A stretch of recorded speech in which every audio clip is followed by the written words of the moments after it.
बहुत स्वागत है आपका वीके न्यूज में। मैं हूं आपके साथ नदीम अहमद। 2014 में भारत की सत्ता में मोदी सरकार के आने के बाद कहा जाता है कि इजराइल से दोस्ती मजबूत हुई है। प्रधानमंत्री मोदी इजराइल का दौरा करने वाले भारत के पहले प्रधानमंत्री बने, लेकिन मोदी सरकार की विदेश नीति में ईरान को लेकर एक किस्म का दबाव भी रहा है। लेकिन भारत, अमेरिका, इजराइल और ईरान के बीच संतुलन बनाकर काम करता रहा है और आगे भी जारी रखेगा। भारत के लिए ईरान उतना ही जरूरी है जितना इजराइल जरूरी है। ईरान भी तकनीक के मामले में भारत की बहुत मदद कर सकता है, यहां तक कि ईरान से भारत बहुत हद तक पेट्रोल भी खरीदता है। आप अंदाजा इस बात से भी लगा सकते हैं कि ईरान इन दिनों यूक्रेन रूस वॉर में ईरान रूस की भी मदद कर रहा है और कई तरीके की ड्रोन की सप्लाई भी कर रहा है। यानी रसिया वो देश है जो दुनिया को हथियार बेचता है, लेकिन ईरान यहाँ वो देश बन गया है जो अब अपने हथियार रूस को बेच रहा है। ऐसे में भारत के लिए ईरान बहुत महत्वपूर्ण है।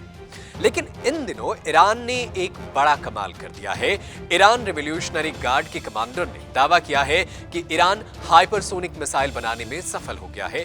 बता दें कि हाइपरसोनिक मिसाइल को सबसे आधुनिक मिसाइल माना जाता है। इस मिसाइल की रफ्तार इतनी तेज है कि इसे एंटी मिसाइल सिस्टम द्वारा ट्रैक करना लगभग नामुमकिन होता है।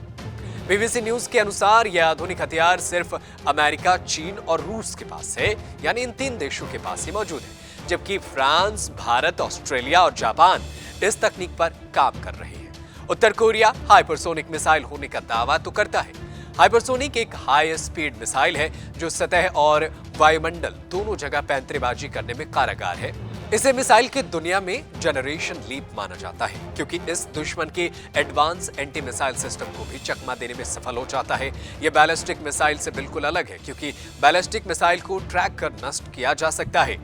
हालांकि ईरान द्वारा इस मिसाइल के परीक्षण पर कोई रिपोर्ट नहीं मिली है। हमेशा से ईरान परमाणु हथियार विकसित करने की अपनी इच्छा को इनकार करता रहा है। वहीं अन्य इस्लामिक देशों का कहना है कि अंतर्राष्ट्रीय प्रतिबंधों के कारण ईरान ने हाल फिलहाल में कई बड़े घरेलू हथियार उपयोग को विकसित किया है, जबकि पश्चिम सैन्य विशेषज्ञों का कहना है कि ईरान कई बार अपने हथियार क्षमता के बारे में जोर शोर का दिखावा भी करता है। ईरान स्टेट मीडिया के अनुसार ईरान ने पिछले सप्ताह ही 3 चरणों वाले अंतरिक्ष प्रक्षेपण यान घेम 100 का परीक्षण किया था। यह परीक्षण यान पृथ्वी की सतह से 500 किलोमीटर दूर की कक्षा में 80 किलोग्राम वजन के उपग्रह को स्थापित करने में सक्षम होगा। संयुक्त राज्य अमेरिका ने इस तरह के परीक्षण को तबाह करने वाला बताया है। अमेरिका का कहना है कि इस तरह के प्रक्षेपण यान का इस्तेमाल परमाणु हथियार के संचालन में किया जा सकता है। विशेषज्ञ ईरान के परमाणु हथियार बनाने में सक्षम होने में एक कारण अमेरिका के पूर्व राष्ट्रपति डोनाल्ड ट्रंप के उस फैसले को मानते हैं। दरअसल ईरान को परमाणु बम बनाने से रोकने के लिए 2015 में बराक ओबामा सरकार ने ईरान और अमेरिका के बीच न्यूक्लियर फैक्ट समझौता किया था, लेकिन 2018 में ट्रंप के राष्ट्रपति बनने के बाद उन्होंने अमेरिका को इस करार से अलग कर दिया था, जिसके बाद से ही ईरान अलग हो चुका है और वो लगातार एक के बाद एक हथियार बनाने की कोशिश कर रहा है।